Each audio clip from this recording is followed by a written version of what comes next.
Good morning slash afternoon, everyone. Today, I want to talk about something deeply personal yet universally human: the process of rebuilding ourselves. Change is never easy, and let's be honest, there's nothing comfortable about transformation. But what if I told you that in just 1 year, you could reshape the way you think, the way you feel, and the way you show up in the world? Not through perfection, but through authentic, messy, courageous growth. 1. Embrace vulnerability. We often think that in order to rebuild, we have to have it all figured out. But the truth is, real growth starts when we allow ourselves to be vulnerable.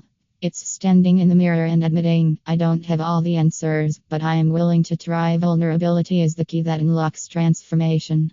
If you avoid it, you stay stuck. If you embrace it, you open the door to possibility. 2. Own your story. Before we can rebuild, we have to be honest about where we are.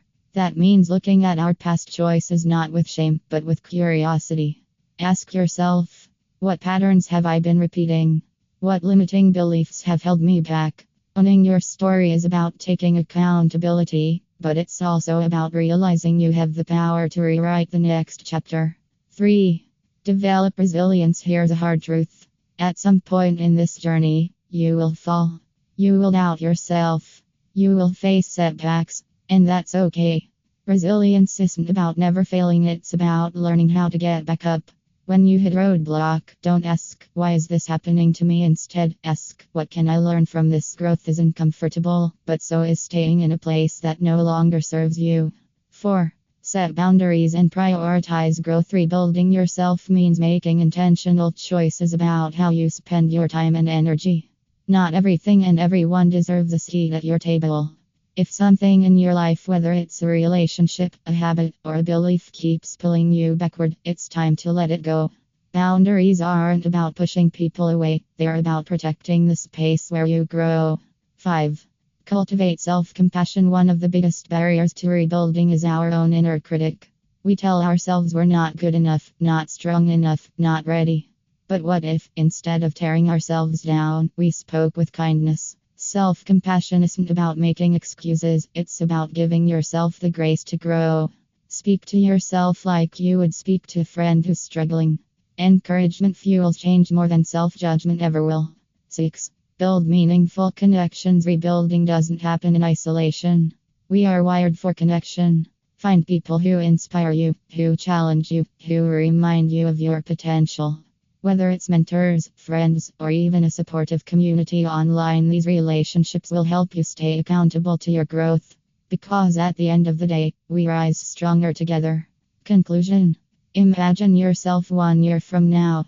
If you start today, if you embrace vulnerability, own your story, develop resilience, set boundaries, practice self-compassion, and build meaningful connections, where could you be? What would your life look like? Rebuilding yourself isn't about chasing perfection. It's about choosing growth, one small, brave step at a time. So let's start today. Let's commit to the work, the discomfort, and the transformation. Because a year from now, you'll thank yourself for not giving up. Thank you. You said.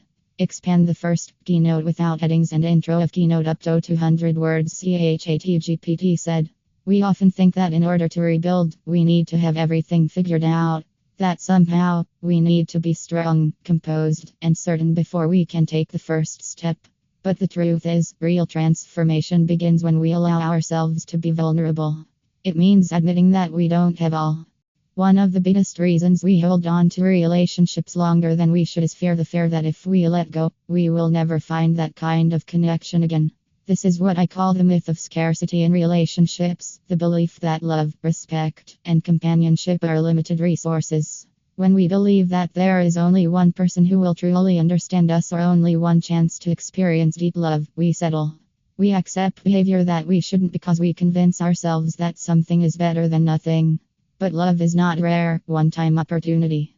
It is abundant, and the relationships meant for us will not require us to compromise our self-respect. Scarcity makes us cling to situations that deplete us. It makes us ignore red flags and tolerate mistreatment because we are more afraid of being alone than of being unhappy. But the truth is, loneliness does not come from being alone, it comes from being in spaces where we are unseen, unheard, and undervalued. When we choose to release relationships that no longer serve us, we open ourselves to connections that are rooted in mutual respect, care, and authenticity. Think about it this way. When you hold on too tightly to something that isn't meant for you, your hands are too full to receive what is. Walking away isn't about giving up, it's about making space. It's about believing that something greater is waiting for you on the other side of your fear. Instead of focusing on what you might lose, focus on what you will gain. 80% of self-worth, clarity, and the freedom to welcome people who will love and appreciate you in the way you deserve. You said. Expand the third keynote without headings and intro of keynote up to 300 words. ChatGPT said. Boundaries are not about shutting people out, they are about protecting your energy, your peace, and your emotional well-being.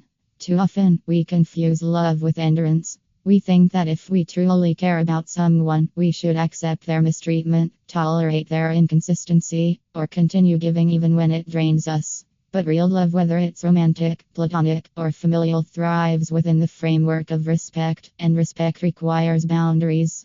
When we fail to set boundaries, we teach people that our needs, feelings, and time are secondary. We allow relationships to take more from us than they give. But here's the truth. The people who genuinely care about you will respect your limits. The ones who don't will make you feel guilty for having them. And that distinction is powerful. It tells you who is truly meant to be in your life. Setting boundaries is not about changing other people, it's about changing how you engage with them. You cannot force someone to treat you better, but you can decide what you will and will not accept. You can communicate your needs clearly and walk away if they are consistently ignored. This isn't selfish, it's self-respect. Many of us struggle with boundaries because we fear losing people. We think, what if they leave? What if they get upset? But a relationship that falls apart because you set a healthy boundary was never built on mutual respect in the first place. You should never have to sacrifice your well-being to keep someone in your life. The right people won't just tolerate your boundaries, they will honor them.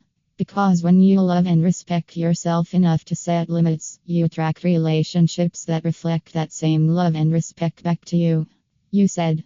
Expand the fourth keynote without headings and intro of keynote up to 300 words. ChatGPT said. Letting go is one of the hardest things we do as humans because it requires us to step into vulnerability. It forces us to sit with the discomfort of uncertainty, loss, and change. Many of us avoid letting go not because we don't know we should, but because we are afraid of what comes after.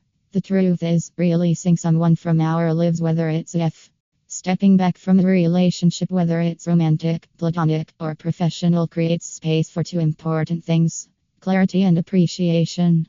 When we are too close to a situation, emotions cloud our judgment. We make excuses for people's behavior, justify mistreatment, and convince ourselves that things will change. But when we create distance, we see things for what they truly are, not just what we wish they were. Time and space give us perspective.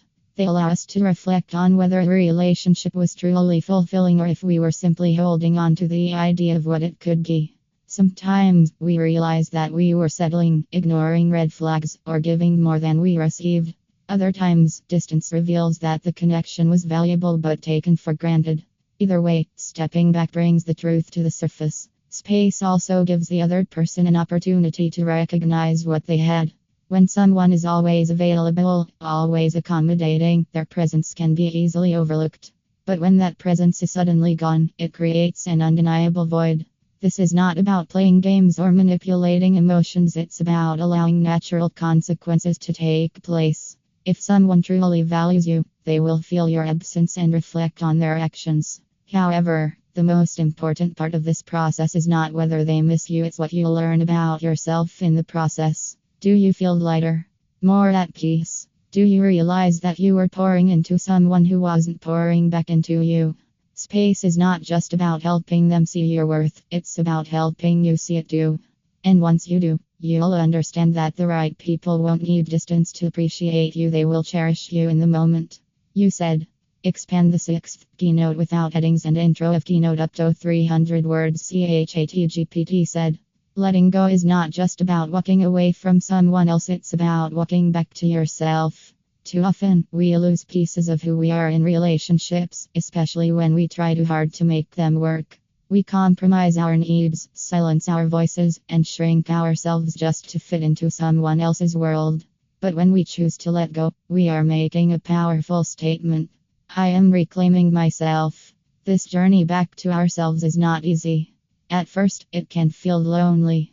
There will be moments of doubt, moments when we wonder if we made the right choice. But healing is not a straight path, it is a process of unlearning unhealthy patterns, rediscovering our worth, and building a life where we no longer need to seek validation from others. Instead of focusing on who is missing us, we start focusing on what makes us feel whole. In this process, we reconnect with the things that bring us joy.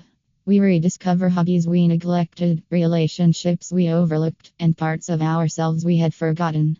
We begin to realize that our happiness does not depend on whether someone stays or leaves, it depends on how we treat ourselves. When we love ourselves enough to let go of what no longer serves us, we open up space for what truly aligns with us. True fulfillment doesn't come from being missed, it comes from knowing that we are enough, regardless of who is in our lives.